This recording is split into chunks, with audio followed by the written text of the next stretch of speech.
All right, we're going to continue our stoichiometry series, and you remember that stoichiometry is a mole-to-mole conversion using the coefficients in the balanced chemical reaction.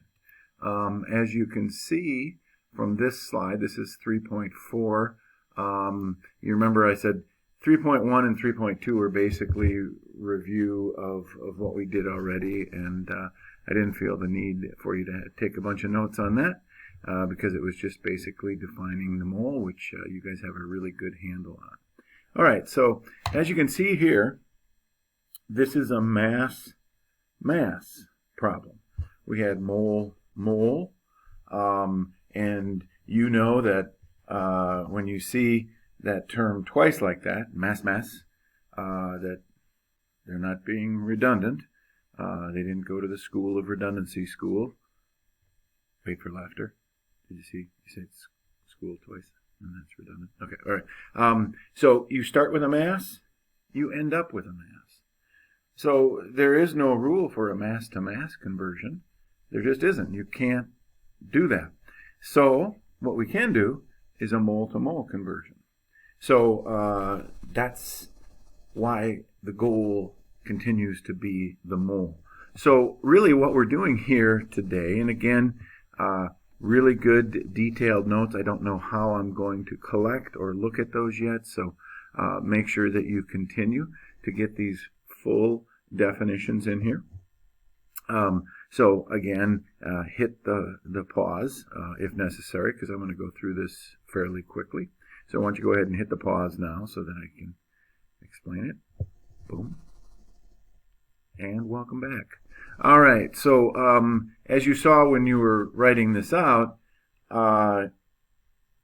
since in a lab we measure things in grams, we don't have any scales that you can set to a mole setting because it depends, doesn't it? It depends on the substance. So you have to convert into moles first, and then you can do your mole-to-mole conversion and then get it back into grams, something that has meaning. And that's what they're doing in lab today, actually, is starting with a known gram amount, predicting the final gram amount. So as you can see here, the mass of any compound A, you convert to moles, you do your mole-to-mole conversion, and you convert back to mass. So that gives it a pretty straightforward, just expanding on really two things we've already done, which is mole to mole and grams to mole. You did a lot of last chapter. So that would give you a problem like this. What mass of water is produced when a car burns 246.4 grams of methane? That is a combustion reaction. It is one that we went over very, very quickly.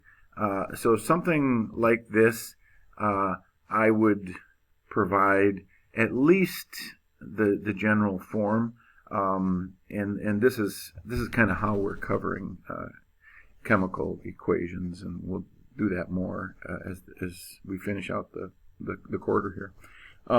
But I do want you to, once you get that written, so it's just reacting with oxygen to give you carbon dioxide and water.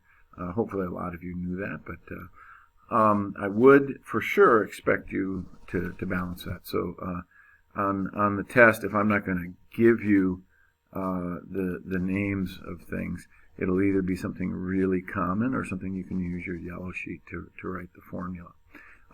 So right here we have, and go ahead and take a chance to balance that because it's not balanced right now. All right, so hopefully you're able to do that. This is going to be an issue moving forward if you're not comfortable balancing a chemical equation. There's nothing fancy about it. You just go left to right, and that's what these red numbers are to make the oxygens equal. As you can see, there's now 4 oxygens and 4 oxygens, and that's what we needed to do. The carbons were already balanced. And that, of course, balances the hydrogens 4 there and 4 there. So take as much time as you need to get really good at that balancing. I like to think we were there at the end of last quarter, but some of you might need a little refresher on that. Okay, So what we're going to do in a problem like this is first convert to the mass of the water. You need to go through several steps. You can't do a direct conversion. You just can't go mass of methane to mass of water. But you know the goal. I'm going to keep saying this. The goal is the mole. And there's going to be one slight change on doing our atomic weights. We're going to take it up a notch with doing atomic weights. To keep the sig figs more simple on the last unit, we always said it's always one place to the right. Now I'm going to give you a different source to find atomic weights. All right? And that source is the attached periodic table where it says stoichiometry periodic table. And I'm going to pause right now and show you that particular table. Okay, this is an attachment in today's classroom. And as you can see, it's actually the one used in the AP chemistry lecture. So like I said, we're going to kind of take it up a notch. And this is what you're going to use for the circle-square method right now, these numbers. And in doing that, you will get answers that will be a lot closer when I give the answer key and when we're doing our problems in class. And if the answers are off slightly, this is the periodic table that goes with this lecture series, but they've done updates throughout the years. This one is copyrighted 2008, so they haven't necessarily updated, but this is the one they had online as of today. So I think most of the time you're going to be right spot on, but just be a little bit flexible if it's off by 1/100th here or there. But you are going to use these, and you know the big changes are like hydrogen is now 1.008. Now that's 3 places to the right. Okay. Now almost all these other ones are 2 places to the right. Okay. You can see they write hydrogen again over here. Remember I said hydrogen. You could make a case for putting it over there, and there's your case right there. It has a -1 charge all the way down. So anyway, just get comfortable using this. I recommend a hard copy. Those that are going to be in class are going to get that. Figure out a way to get a printed copy of this. It might speed things up when you're doing these problems. Okay, but you know the other big difference. Look at carbon is now 12.01. So your atomic weights should still all be the same, but we're switching, and we are now using this. No more one place to the right. That was a happy place to be, but on this particular unit, we will be going 2 places to the right. All right, and it just shows you that you're going to need to be flexible with stuff. Your college professor might give you a sheet like this, and that's the one you use. Okay, so given that periodic table, hit the pause right now and see what you get for grams per mole for methane. So it's going to be a little different, and you can see 16.04 is the value right there. I'm just going to make this a little bigger here for us. So 16.04 when you used the 1.08, 1.008 for the hydrogen, and 12.01 for the hydrogen. And of course, it'll always be the least number of places to the right. So if you have one that's 3 to the right and one that's 2 to the right, the answer will be 2 places to the right. So the only time that would be different is if it was pure hydrogen. All right, and then we do our mole-to-mole conversion, which hopefully you got really comfortable with.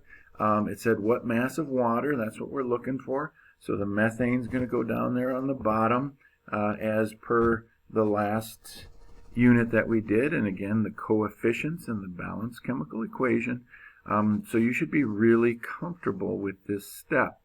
And then you go over and you do the atomic weight of water, which used to be 18.0, but now we're going to be a little more exact. So hit the pause, use that new periodic table, see what you get.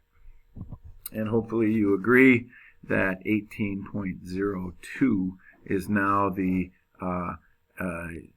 formula mass of water. So 1 mole equals this. Now, this is really important. Don't use the coefficients in the balanced equation right here. Remember, the mole walls, the mole conversion was always 1 mole. 1 mole. 1 mole. And then this mole-to-mole conversion is where you use the coefficients in the balanced chemical equation. That's why that's nice to have that memorized. There's your final answer. You can see we can get a little more accurate with our answer by going 2 places to the right, and our final answer can have 4 sig figs. Sometimes we're going to want to do that, and certainly in stoichiometry we will. So 553.6, and again, all of these things have the units of measure with the substance that we're measuring. So all of this is required. The only little difference you could have is you could use parentheses instead if you like that method better. Okay? All right. So let's move on to the next problem. Remember I said with combustion reaction I'd probably let that slide and provide it for you. Not on something like this. Something like this, I would expect you to be able to read this and write a balanced chemical equation. So spend some time on this right now and make sure that you can write those formulas, get that yellow sheet out, and get everything perfect for the balanced chemical equation before we move on, because otherwise that'll mess up your mole-to-mole step. All right, so there it is. It's Fe2O3. You got to figure that out. That's iron 3 oxide, carbon monoxide, carbon dioxide, and iron. And as you can see, that's not balanced. So hopefully that is the equation that you guys wrote right there. And again, these little symbols are always optional, so my recommendation is just leave them out unless told to put them in there. And if you're told to put them in there, then I'll show you all that stuff. So now, given this, see if you can go through step by step, convert to moles, mole to mole, convert to grams, and do your mass problem. Hit the pause, try it, all the way to the end. Sig figs, everything. All right, let's see how we did. So you start with 114 grams, hopefully 28.01 grams. Again, you got to use our new periodic table for that. And then over here, you can see we're going to use a 3 on the bottom because that's the carbon monoxide. And it said how many grams of carbon dioxide. So that one's the one that goes on top. And by the way, don't leave these at 1:1 because that doesn't show me that you know that it's the coefficients in the balanced chemical equation. So that's a big no-no. So put and you don't have to put them in your calculator if you don't want to, which, by the way, when you get to this final step here, you multiply all the numbers that are on the top, divide by equals, divide by equals. I think that's a pretty good way to do it, or use parentheses. But anyway, you get 179 grams of CO2 as your final answer. Okay? Now, they also asked, how much iron do you get? So that problem starts out the same way, and you can see the first step is exactly identical, but you're going to write it down anyway. And then this is a 2-to-3 ratio, and then 55.85 grams of iron.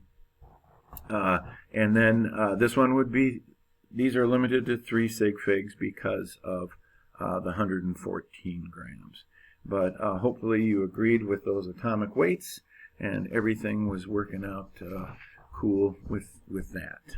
Okay? Just read this problem real quick. It's already balanced. And see if you can crunch those numbers. Oops, I got to hit the pause now. We'll do this on the second video.